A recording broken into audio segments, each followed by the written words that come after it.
একটা কলেজ আছে, তার নাম বহরমপুরের মেয়েদের কলেজ, গার্লস কলেজ তার নাম।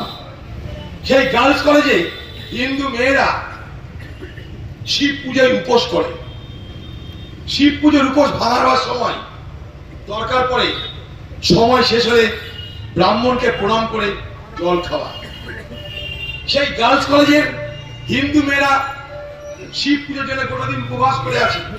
সন্ধে হয়ে যাচ্ছে, প্রিন্সিপালকে বলছে যে আমরা তো উপবাস ভঙ্গ করব, কিন্তু ব্রাহ্মণ কোথায় পাবো? ব্রাহ্মণ তো পাচ্ছি এখানটায়, উপবাস ভঙ্গ করবো কি করে? তখন প্রিন্সিপাল খুঁজলেন তার আর কোন প্রফেসর বা আর কোন লেকচারার আছে যাদের মধ্যে একটা ব্রাহ্মণকে পাওয়া যায়। কোনো ব্রাহ্মণ পাওয়া গেল না।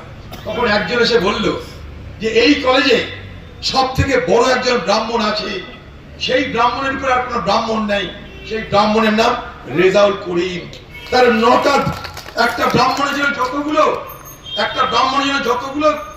গুণ থাকা দরকার, সেই সর্বগুণে ভূষিত রেজাউল করিম, তার থেকে বড় ব্রাহ্মণ কেউ নেই। বলছে গার্লস কলেজের প্রিন্সিপাল, ছাত্রীরা তাকে প্রণাম করে তারপরে শিব পুজোর উপবাস ভঙ্গ করে জল পান করলো। এটাই হচ্ছে মুর্শিদাবাদ। এই মুর্শিদাবাদকে আমি, আপনি, আমরা সবাই মিলে বাঁচিয়ে রাখবো, এটাই হোক আমাদের শপথ।